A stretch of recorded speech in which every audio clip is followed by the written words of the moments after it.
हमारे चैनल को सब्सक्राइब करें और बेल आइकन दबाएं। मैं हूं दयानंद शेट्टी और आप मुझे इंस्पेक्टर दया के नाम से जानते हैं। For more episodes of CID, subscribe to lift crime and hit the bell icon. Good evening guys, कैसे हैं आप? आज की शाम आप जैसे संगीत प्रेमियों के नाम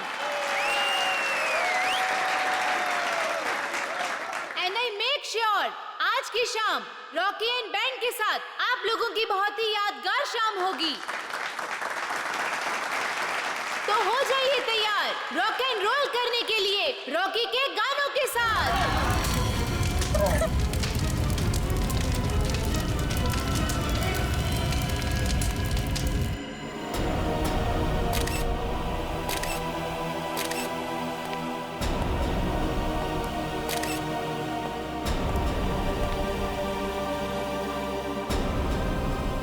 कमर के नीचे का हिस्सा पूरी तरह से जल चुका है सर। शरीर के ऊपर के हिस्से में घाव वगैरह भी नहीं है।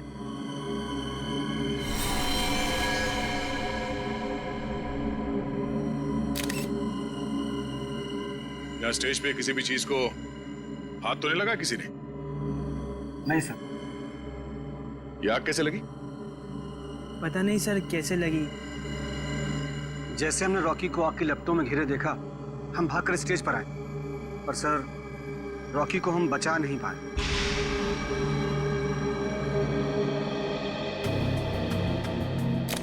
आप लोगों ने किसी को ये आग लगाते हुए देखा? नहीं सर। या कोई जलती हुई चीज स्टेज पे फेंकते हुए देखा किसी को? बड़ी अजीब बात है, स्टेज के बीचों बीच अचानक आग कैसे लग सकती है?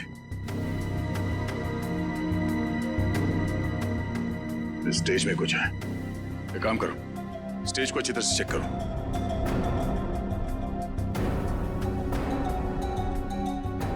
सर, हाँ? मैं कुछ कहना चाहती हूँ। क्या बताना चाहती हो?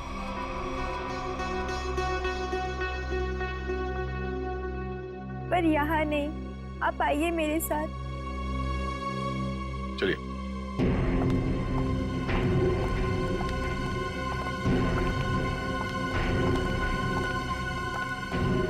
बोलो, क्या बताना चाहती हो? मुझे शक है कि किसी ने उसका खून किया है। किसने खून किया? कौन है वो? सर वो कौन है ये तो नहीं पता, लेकिन कुछ दिनों से हमारे बैंड को धमकी भरे लेटर्स भेज जा रहे थे। धमकी भरे लेटर्स? हाँ, और वो सारे लेटर्स रॉकी के नाम पर भेजे जा रहे थे, वो भी खून से लिखे हुए। क्या आप हमें वो खून से लिखे हुए लेटर्स दिखा सकती हैं? हाँ सर, मैं अभी लेकर आती हूँ। प्लीज। सर, अगर लेटर्स भेजने वाले ने आग लगाई है तो इसका मतलब है कि शो के दौरान वो ऑडिटोरियम में मौजूद था। हाँ पूर्वी, लेकिन उसने आग लगाई कैसे ये पता लगाना जरूरी है। सर, मिला रेडी? सर, ये देखिए, नीचे से एक वायर का तार निकला हुआ है। तार निकला हुआ है स्टेज के नीचे से?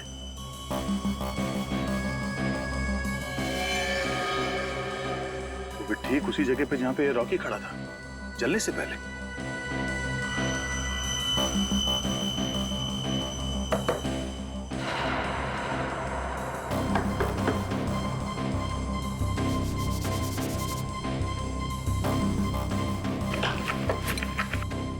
स्क्रू ड्राइवर देना।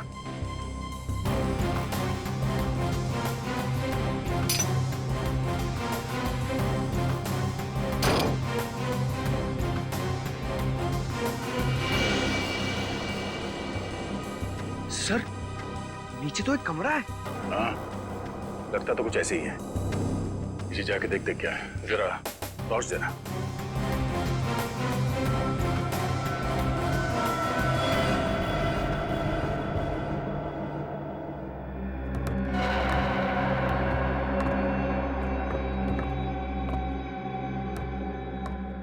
अरे ये कैसा छुपा हुआ कमरा है सर?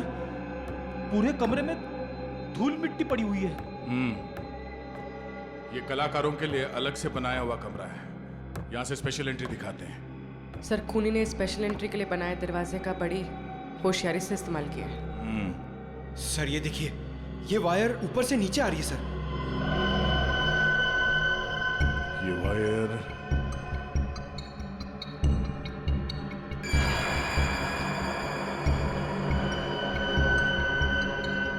ये क्या है? चिपचिपा सा है।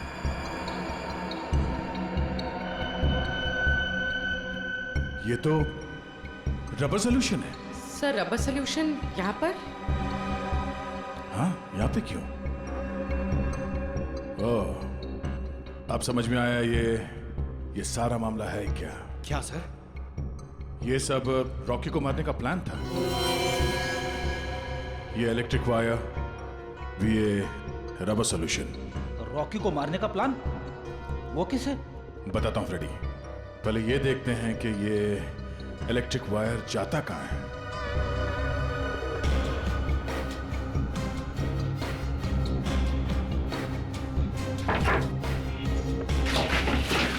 संभाल के।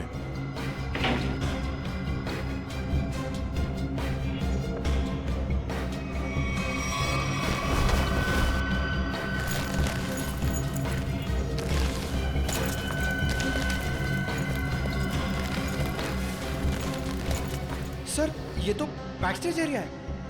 वो देखिए, एक्स्ट्रा ड्रम्स और गिटार भी दिख रहे हैं।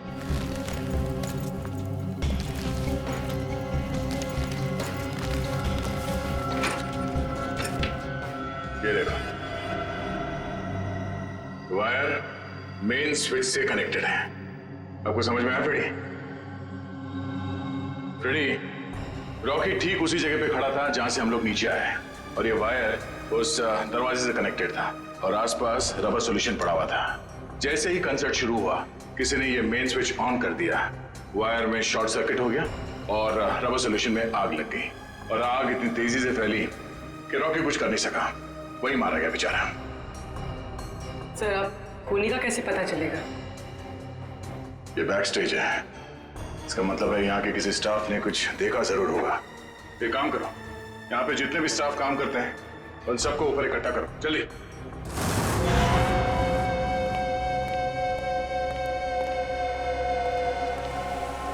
सब लोग आ गए? हाँ। अच्छा एक बात बताओ, शो स्टार्ट होने वाला था या फिर शो स्टार्ट हो चुका था? उस वक्त आप में से किसी ने स्टेज के पीछे जो कॉरिडोर है उसमें जो इलेक्ट्रिक स्विच बोर्ड है उसके आसपास किसी को देखा था? स्विच बोर्ड के पास? वो क्यों? क्योंकि किसी ने वायरिंग के साथ छेड़छाड़ की है और वही आदमी रॉकी की मौत का जिम्मेदार है। ओ नो सर, ये आप क्या कह रहे हैं? सर मैं तो स्टेज पर था रॉकी के साथ। और जो बैंड मेंबर्स परफॉर्म नहीं कर रहे थे वो लोग भी स्टेज पर खड़े थे रॉकी को चीयर करने के लिए। और तुम कहाँ थे? तुमने किसी को देखा स्विच बोर्ड के पास जाते हुए? देखो, घबराओ मत, सोच के बताओ। हाँ, शो शुरू होने से पहले आखिरी बार तुमने कॉरिडोर में किसको देखा था?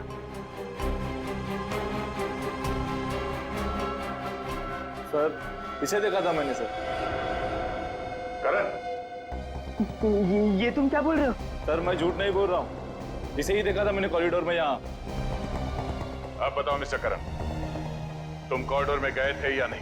सर हाँ मैं गया था, लेकिन क्या करने गए थे तुम वहाँ? हाँ?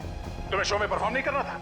सर मेरा गला खराब था और मुझे पता था कि मैं गा नहीं पाऊंगा, इसलिए मैंने डिसाइड किया था कि मैं रॉकी के साथ परफॉर्म नहीं करूँगा सर, लेकिन मैंने रॉकी को नहीं मारा है सर। अच्छा सर, कॉरिडोर में और स्टेज के आसपास सीसीटीवी कैमरे लगे हुए। रेडी, तुम और पंकज सीसीटीवी की रिकॉर्डिंग चेक करो, पता चल जाएगा ये आदमी सच बोल रहा है या झूठ। सर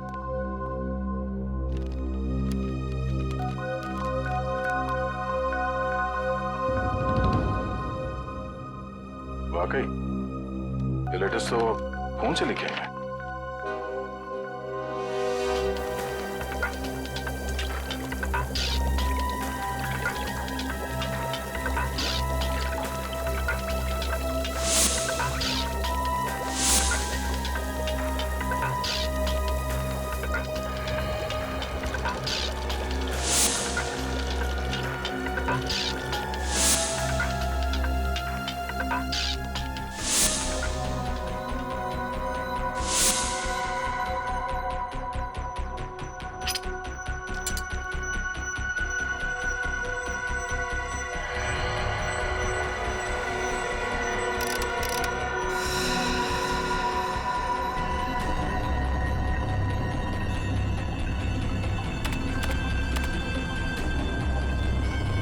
माय गॉड, कमाल है यार। लोग धमकी देने का भी क्या क्या तरीका निकालते हैं। साळुंखे, किस सोच में पड़ा है तू? बॉस, ये जो लेटर्स हैं ये खून से लिखे गए। तो इसमें कौन सी अजीब बात है? अजीब बात ये है बॉस कि ये जो खून है वो इंसान का नहीं है, जानवर का खून है ये। जानवर के खून से? हाँ, ये लेटर्स भेड़ के खून से लिखे गए हैं बॉस, भेड़ के खून से। भेड़ के खून से? और क्या पता चला? ये लेटर्स मैंने अच्छी तरह से स्टडी किए हैं। जिस किसी ने भी ये लेटर्स लिखे हैं वो बहुत ज्यादा पढ़ा लिखा इंसान है। साळुंखे साहब, ये रॉकी के शरीर पे जले हुए के अलावा किसी और चोट या घाव का निशान? नहीं सचिन, इस रॉकी के शरीर को मैंने अच्छी तरह से चेक किया है और किसी किस्म का कोई निशान नहीं है। इस रॉकी का शरीर आधा जल चुका था और जलने की वजह से इसकी मौत हुई। सर, जिसने भी ये धमकी भरे लेटर्स भेजे हैं, सर वही खूनी है क्या? हाँ निखिल, जिसने भी ये धमकी भरे खत लिखे हैं ना, उसी ने खून किया है। पर एक बात है, भेड़ का खून मुंबई जैसे शहर में आसानी से नहीं मिल सकता। वो जरूर किसी जंगल वाले इलाके या फिर फार्म हाउस वाले इलाके से ही मिला है। तो हमारे शहर के आसपास जितने भी फार्म हाउसेस है, वहां जाकर के पता लगाओ, पूछताछ करो और देखो किसने भेड़ का खून किसी को दिया है या फिर बेचा है क्या।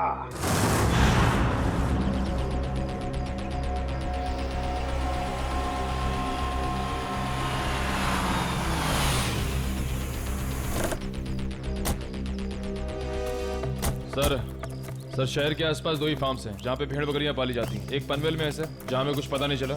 दूसरा ये है सर। चलो देखते हैं, शायद यहीं से कुछ पता चल जाए। सर, ये आदमी जो भी हो, उसने वो चिट्ठी भेड़ के खून से क्यों लिखी? पूर्वी आदमी बहुत चालाक है। ये सब उसने हमें गुमराह करने के लिए किया है। वो देखो, उस आदमी से पूछते हैं। भाई साहब, ओ भाई साहब, क्या भेड़ आप ही पालते हैं? हाँ, हम ही लोग पालते हैं। पर आप लोग? हम लोग सीआईडी से। सीआईडी? जी हाँ, सीआईडी। आपसे कुछ पूछताछ करने की। देखिए, घबराइए मत। पूछिए, क्या पूछना चाहते हैं आप लोग? अच्छा ये बताइए कि आपसे भेड़ खरीदने तो बहुत लोग आते हो, क्या कोई भेड़ का खून खरीदने आया था आपसे? भेड़ का खून? जी हाँ, भेड़ का खून। नहीं साहब, ऐसा तो कोई आदमी नहीं आया। अपने इन आदमियों से पूछिए जो काम कर रहे हैं, शायद इन्हें कुछ पता हो। ए, तुम दोनों आओ। जी साहब। अच्छा ये बताइए कि आपसे कोई भेड़ का खून खरीदने के लिए आया था क्या? देखो घबराओ मत, जो कुछ तुमको पता है सब कुछ सच सच बताओ। साहब, वो कुछ दिन पहले एक आदमी भेड़ का खून लेने आया था साहब। क्या? तुमने मुझे क्यों बताया? गलती हो गई, माफ कर साहब। वो उसके लिए उसने मुझे बहुत पैसा दिया था। बोला था कि कुछ दवाइयाँ बनाना, इसके लिए उसे भेड़ का खून चाहिए साहब। क्या तुम उसे पहले से जानते थे? नहीं, मैं पहली बार मिला था। उसके बारे में और कुछ याद है तुम्हें? उसका पहनावा या उसकी कोई आदत? हाँ, उसके पास एक महंगा फ़ोन था। वो बार बार फ़ोन को ही देख रहा था साहब। ऐसा फ़ोन मैंने कभी नहीं देखा। ऐसा क्या था उस फोन में? नीले रंग का फ़ोन था, उस पर स्टार बना हुआ था साहब, और उसके पीछे कुछ एल जैसा लिखा हुआ था साहब। 5-6 दिन पहले लोकम नाम की इंटरनेशनल कंपनी ने एक ऐसा फ़ोन लॉन्च किया है। अखबारों में उसकी काफ़ी चर्चा भी हुई थी। फिलहाल शहर में एक ही आउटलेट है इसका जहाँ ये फ़ोन मिलता है, लोखंडवाला में। रोकना, एक मिनट सर।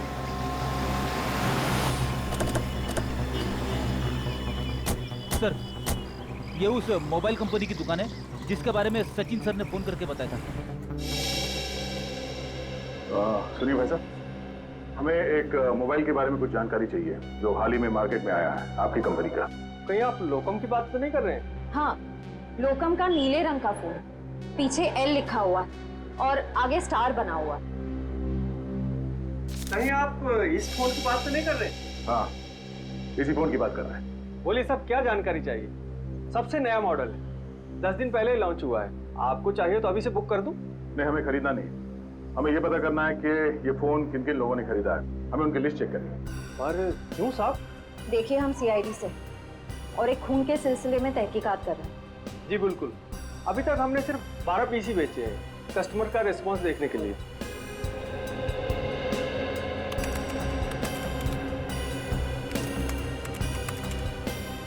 ये देखिए साहब, वो लिस्ट 5 रेड कलर के बिके हैं और बाकी के 7 नीले रंग। नीले रंग के फोन जिन लोगों ने खरीदे हैं उनके लिस्ट चेक करनी है। ये रही साहब लिस्ट। चेतन? लेकिन चेतन तो उस न्यू एज रॉक बैंड का मेंबर है। वो भला अपने ही आदमी का खून क्यों करेगा? ये तो चेतन ही बताएगा। घर चलते हैं। जरा इस चेतन का एड्रेस है।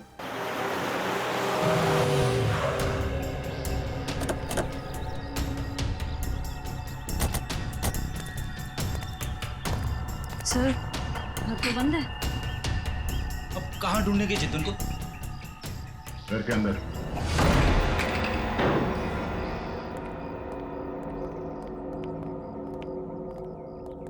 घर के अच्छी तरह से तलाशी लो, देखो कुछ मिलता है क्या।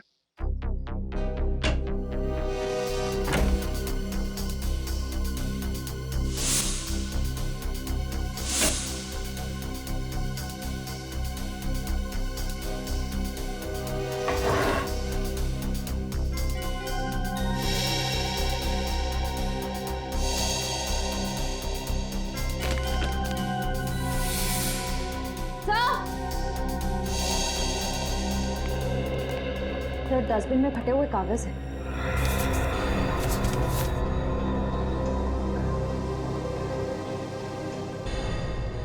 ये तो कोई ड्राइंग जैसा है। लगता है चेतन ने कोई ड्राइंग बनाई होगी और घर से निकलने से पहले इस कागज को फाड़ के चला गया होगा।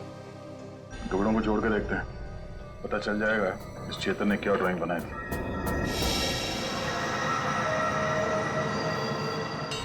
सर, ये तो कोई नक्शा या कोई ब्लूप्रिंट लग रहा है।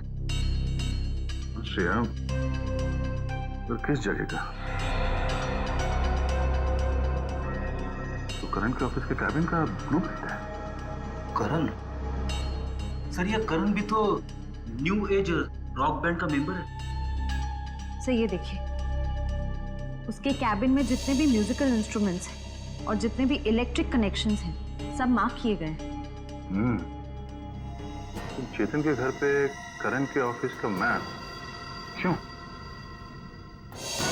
करण की जान को खतरा तो नहीं है?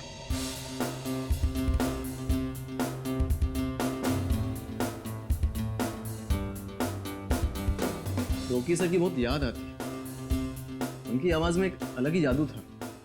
हाँ यार, वो एक अच्छे कलाकार ही नहीं बल्कि एक अच्छे इंसान भी थे। सीआईडी यहाँ हमारे ऑफिस? करण का है? बात क्या है सर? हमें कुछ जरूरी बात करनी है उससे। सर, वो तो बाहर गए हुए। कहाँ गए? सर, पता नहीं सर। अजीब बात है सर, स्टाफ को बिना बताए करण कहीं चला गया। करण का कैबिन कहाँ है? वो रहा सर। ठीक है, चलो। सर रुक जाइए सर। सर, करण सर के कैबिन में जाना मना है सर। चुप, चुपचाप मुंह बंद करके यहाँ पे खड़ा रहे। सीआईडी के काम में दखल देने का अंजाम जानते हो तुम? मगर सर, करण सर ने कहा अंदर केबिन में खतरा है, इसलिए सर किसी को वहां मत जाने देना। खतरा है? हाँ सर। फिर तो जरूर जाना पड़ेगा।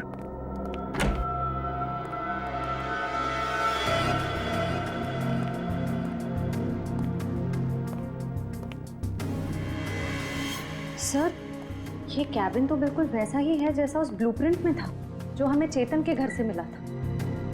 हाँ श्रेया, सारे म्यूजिकल इंस्ट्रूमेंट्स वैसे ही रखे गए जैसे उस नक्शे में मार्क किए गए थे। लेकिन क्यों? जरा देखो कुछ मिलता है क्या?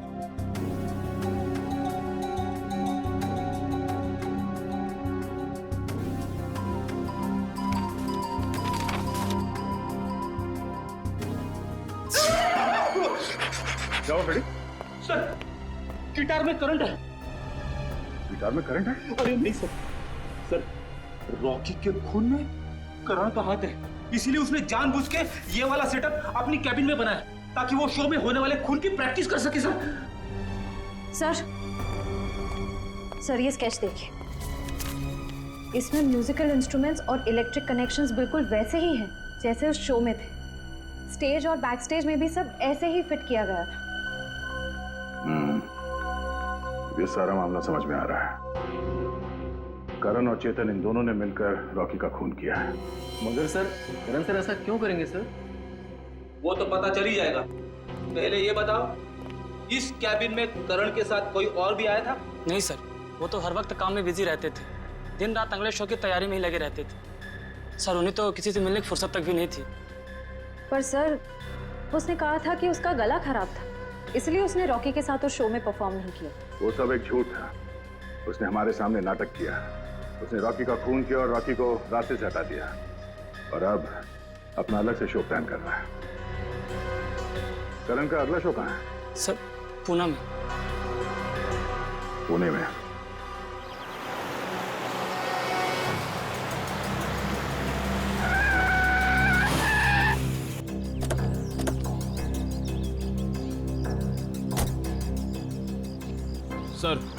सर मोबाइल कंपनी के हिसाब से चेतन के फोन का आखिरी लोकेशन यहाँ पे ट्रेस हुआ है सर। सर इसी सुनसान जगह पर चेतन ही आया क्यों होगा? यहाँ आसपास तो कुछ भी नहीं है।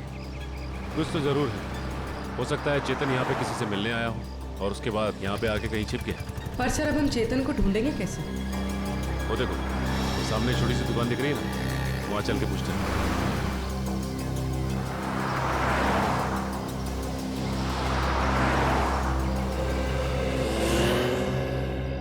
कहिए साहब, क्या लेंगे? चाय, कॉफी या फिर गर्मा गर्म समोसे? जिन्हें बस आप इतना बता दीजिए कि आपने इस आदमी को पहले कभी देखा है? हाँ साहब, देखा है साहब। ये मेरे ढाबे पे आया था। कितनी देर पहले आया था यार? यही कोई 1.5-2 घंटा हुआ होगा। मैंने उससे पूछा भी कि कुछ खाना पीना है, तो बोला नहीं, खाने पीने का वक्त नहीं है उसके पास। फिर वहाँ कोने में बैठकर किसी का इंतजार करने लगा।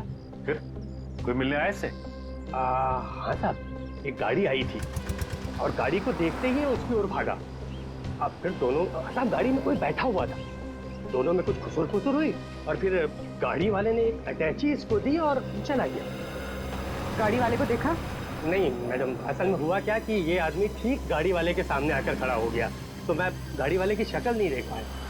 अच्छा, गाड़ी का नंबर या फिर कौन से रंग की गाड़ी थी, कुछ याद है तुम्हें? नंबर तो नहीं देखा, लेकिन हाँ गाड़ी सफेद रंग की थी। ये दोनों साथ में कैसे गए? नहीं साहब, गाड़ी वाला तो अलग निकला था और ये जो लड़का था, ये 5 मिनट बाद एक बस आई, उस पे बैठ के निकला।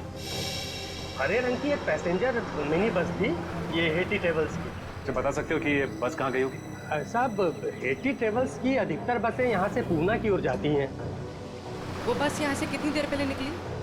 करीब आधा घंटा हुआ होगा। ठीक है, thanks. Hello everyone.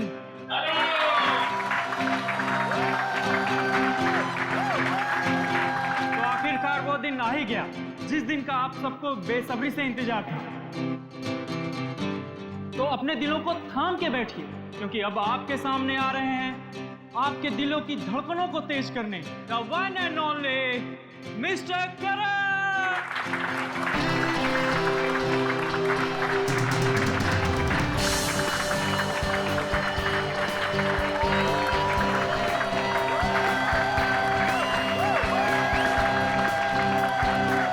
Hello guys, क्या आप सब तैयार हैं मेरे इस शो को रंगीन बनाने के लिए?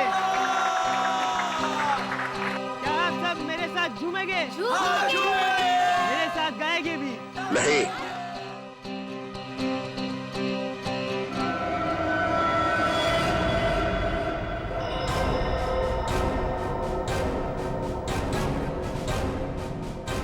सीआईडी यहाँ? हाँ, आप लोग सब प्लीज बाहर जाइए। हम करण जी का शो अकेले में देखना चाहते हैं। टेंशन लेने की जरूरत नहीं है, तुम्हारे पैसे तुम्हें मिल जाएंगे। चलो चलिए। चलिए। नहीं नहीं, ये नहीं हो सकता। रुक जाइए आप सब लोग, ये मेरे जिंदगी का पहला शो है। मैं लोगों को बता देना चाहता हूँ, मैं ही नंबर 1 रॉकस्टार हूँ। तुमने तो कहा था कि तुम्हारा गला खराब है, अब तुम गाओगे कैसे? वही तो, बेसुरा गाने से तुम्हारा नाम खराब हो जाएगा। देखिए, वो तो मैंने कुछ नहीं किया। तुमने हमसे झूठ बोला कि तुम्हारी तबीयत ठीक नहीं है, इसीलिए तुम रॉकी के साथ स्टेज पर नहीं थे। पर सच तो ये है कि रॉकी को तुमने मार डाला और अब खुद रॉकस्टार बनने चले हो, हैं?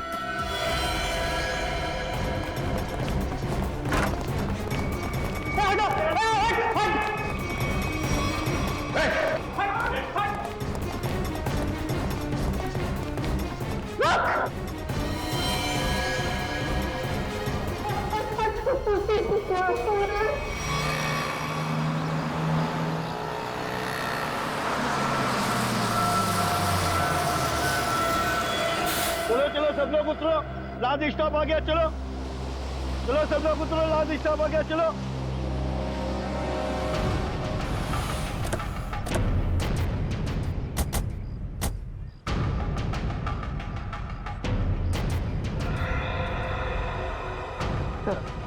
हो रहा चेतन, बस से उतर रहा।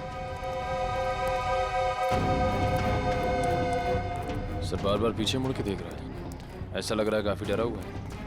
गलत काम करेगा तो डरेगा ही।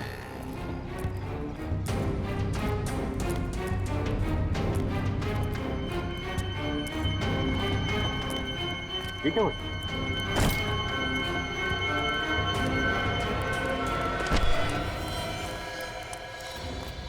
प्लीज प्लीज प्लीज हटिए हटिए प्लीज। माय गॉड, ये तो मर गया। मर गया? अचानक क्या हो गया इसे?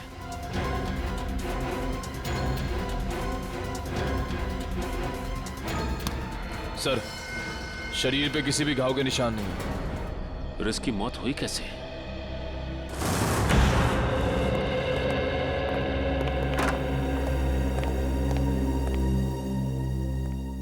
बताओ करण, एक कलाकार होने के बावजूद भी क्यों किया तुमने ये, है? क्यों किया? बताओ। मेरा बेटा कहाँ है? करण, करण, मेरा बच्चा, तू ठीक है ना? आप क्यों मेरे बेटे के पीछे पड़े? मेरे बेटे ने कोई गुनाह नहीं किया है। गुनाह किया है गुनाह करण ने। रॉकी का खून किया है। खून? नहीं नहीं एसीपी साहब, लगता है आपसे कोई भूल हो गई है। देखिए, मेरा बेटा किसी का खून नहीं कर सकता। अच्छा, करण के ऑफिस में वो म्यूजिकल इंस्ट्रूमेंट के साथ बिजली के तार क्यों जुड़ गए? और वो स्टेज का स्केच, वो कहां से आया जहां पे रॉकी की मौत हुई थी? सर, मैं मानता हूं मैं रॉकी को मारना चाहता था। मैंने वो इलेक्ट्रिक वायरिंग भी की, स्टेज पर रबर सॉल्यूशन भी लगाया और रॉकी को जलाकर मार देने का प्लान भी बनाया। पर यकीन कीजिए सर, मैंने रॉकी को नहीं मारा है। मैंने तो लास्ट समय अपना प्लान बदल दिया था सर। झूठ बोल रहे हो तुम नहीं मारा है रॉकी को, और तुमने चेतन को अपने प्लान में शामिल कर लिया ताकि सारा इल्जाम उस पर जाए। कौन चेतन? वही चेतन जो तुम्हारे रॉक बैंड का मेंबर था, समझा? सर, चेतन से मेरा कुछ लेना देना नहीं है सर। अच्छा, रॉकी का खून तुमने नहीं किया है, चेतन के साथ तुम्हारा कोई संबंध नहीं है। सब पता लगा लेंगे करण, सब पता लगा लेंगे। सचिन, पता नहीं क्यों, लेकिन ऐसे लगता है कि इस करण की बातों में कोई सच्चाई है। सर, अगर ये चेतन करण से मिला हुआ नहीं है तो चेतन के घर में करण के ऑफिस का ब्लूप्रिंट कैसे आया? और फिर इलेक्ट्रिक वायरिंग पे जगह जगह मार्किंग की गई थी। लगता है ये चेतन करण की कॉपी कर रहा था ताकि रॉकी के खून का इल्जाम इस करण पर आ जाए। पर सर, चेतन को किसने मारा हुआ? कोई और है सचिन, कोई तीसरा, जिसने चेतन के हाथों रॉकी को मरवा दिया और फिर अपना काम होते ही चेतन को भी ऊपर भेज दिया। पर है कौन ये तीसरा?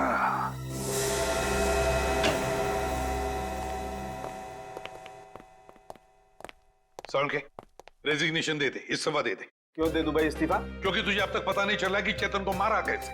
तुम्हें कैसे मालूम नहीं पता लगा पाया है? अरे यार आधी बात पता चल चुकी है। तो फिर बता ना जल्दी। देखो इसकी मौत जहर देने की वजह से हुई है। क्या जहर दे के? हाँ जहर दे। अब जहर कैसे दिया गया है इस बात का पता लगना बाकी है। अभी पता लगता है ना यार, 1 मिनट रुको ना यार तुम।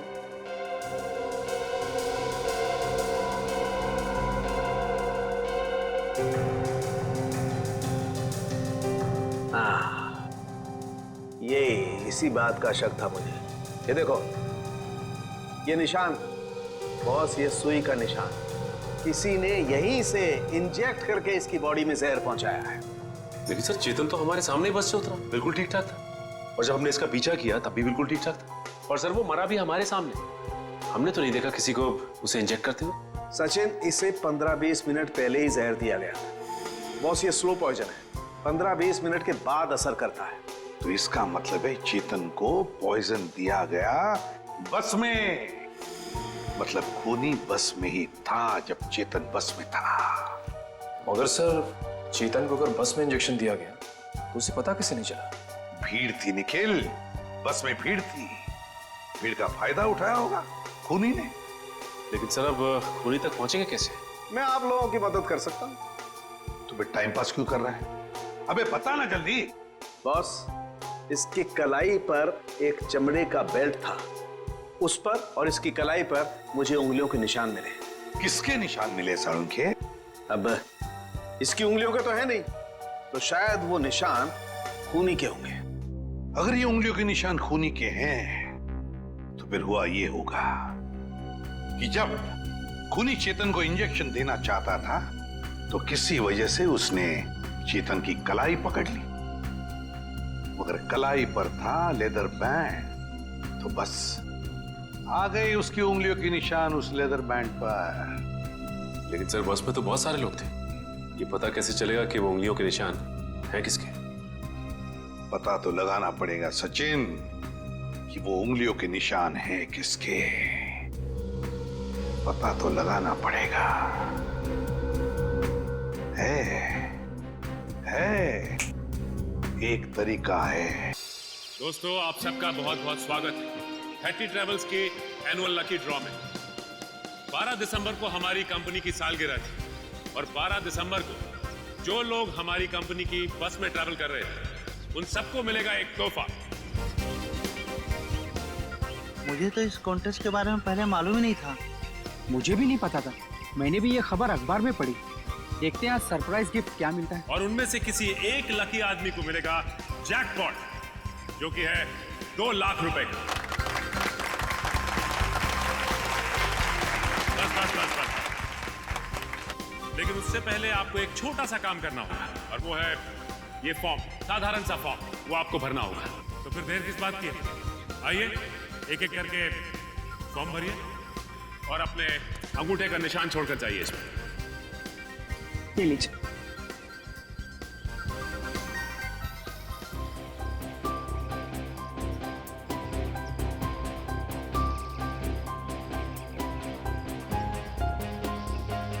मैडम ये सारे के सारे फॉर्म स्कैन कर लो, नेट पे डालेंगे ना?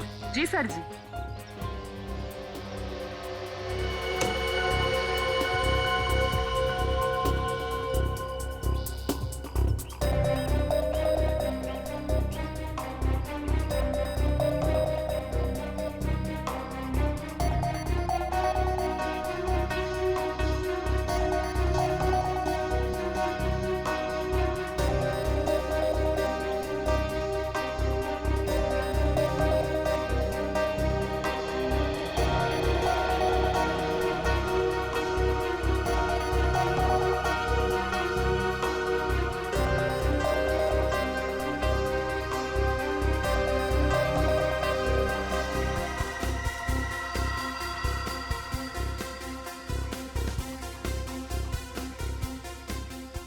सर जी, ये लीजिए, ये मिल गया आपका लकी विनर का नाम। आइए,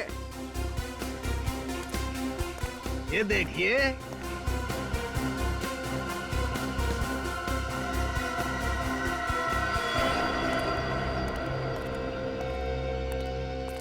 दोस्तों, आप सबका इंतजार अब खत्म हुआ। अब हम घोषित करने जा रहे हैं विनर का नाम, जो कि है मिस्टर जगन। मैं जगन हूं। मैंने जैकपॉट जीत लिया। मुझे विश्वास ही नहीं हुआ, मैंने 2 लाख रुपए जीते। 2 लाख। सर, कहाँ लेना है? आपके लिए हमने और भी कुछ सोच के रखा। उससे भी बड़ा सर? उससे भी बड़ा क्या सर? जेल का। जेल? जगन बाबू, सारी जिंदगी जेल में रहने का इनाम। ये कैसा मजाक है? मैं जेल क्यों जाऊंगा? मैंने ऐसा क्या किया है सर? चेतन का खून किया है, जहरीली सुई चुभोकर। चेतन, मैं खून?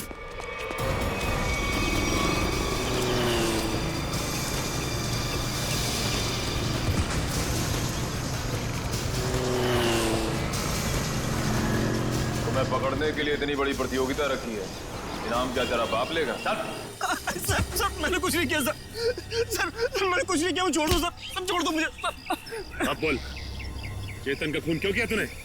सर, मुझे पैसे मिलने थे उसके सर। कौन देने वाला था पैसे तुझे? आज रात को मिलेगा वो आदमी मुझसे सर। तो आज रात को हम भी मिलते हैं उससे।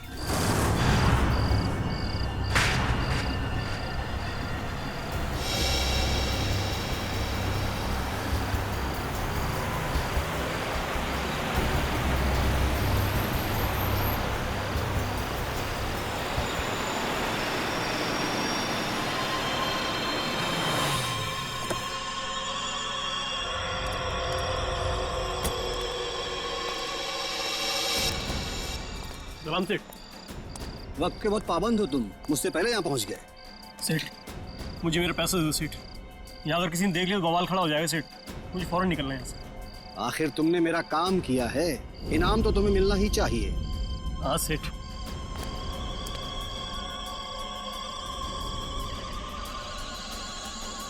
ये रहा तुम्हारा इनाम, देखना चाहोगे?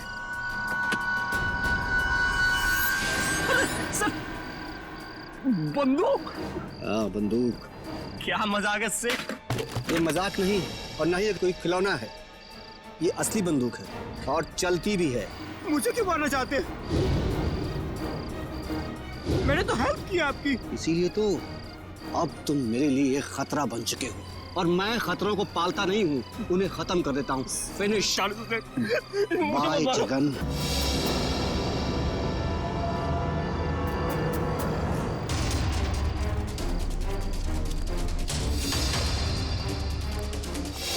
मुझे माफ कर दो प्लीज, मुझे माफ कर दो। कभी कभी आदमी को ज्यादा चालाकी भारी पड़ जाती है परिमल जी। लोगों को इनाम देने का बहुत शौक है ना, अब सीआईडी का इनाम चाहिए।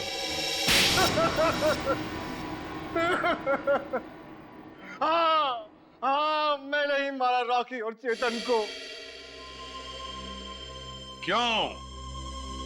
हाँ? क्यों मारा तुमने रॉकी और चेतन?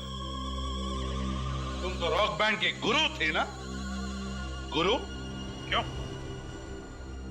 क्योंकि उनकी वजह से मैंने अपना बेटा खोया था। उसकी मौत का बदला लिया है मैंने। मौत का बदला? मतलब? क्योंकि उनकी वजह से मेरे बेटे ने आत्महत्या की थी। वो कैसे? मेरा बेटा बहुत अच्छा गाता था, उसकी आवाज में जादू था। बहुत जल्दी वो बहुत पॉपुलर होने वाला था। बस ये रॉकी और करण जलते थे उससे। इन दोनों ने मिलकर मेरे बेटे का कैरियर बर्बाद करने का प्लान बनाया। इन्होंने उसे कोई ऐसी ड्रग्स खिला दी जिससे वो बीमार पड़ गया। उसका गला खराब हो गया। धीरे धीरे करके उसने गाना ही छोड़ दिया और डिप्रेशन में चला गया। फिर एक दिन इन सब हालात से तंग आकर उसने आत्महत्या कर ली। आप इतने यकीन के साथ कैसे कह सकते हैं कि ये सब कुछ रॉकी और करण ने किया? क्योंकि मेरे बेटे के मरने के बाद एक दिन मैंने रॉकी और करण की बातें सुन ली थी, मगर उन्हें नहीं पता था कि मुझे उनकी असलियत पता चल चुकी है। और इसलिए तुमने रॉकी को मार डाला? हाँ, मगर रॉकी को मारने का प्लान करण का था और ये बात मुझे पता चल गई थी। मैं हमेशा करण पर नजर रखे हुए था। और चेतन को क्यों मार डाला? क्योंकि रॉकी को मारने का सारा काम मैंने चेतन से ही करवाया था। वो इलेक्ट्रिक करंट का तार भी उसी ने लगाया था। चेतन मेरे बारे में सब कुछ जानता था। मुझे डर था कि कहीं वो मेरे बारे में आप लोगों के सामने मुंह न खोल बैठे, इसलिए मैंने उसे भी मार डाला। तुम्हारे बेटे के साथ जो कुछ भी हुआ बहुत गलत हुआ, लेकिन इसका मतलब ये नहीं कि बदले की आग में तुम दो लोगों की जानें लो। तुमने बहुत बड़ा जुर्म किया है और इस जुर्म की सजा तो सिर्फ फांसी ही है, फांसी।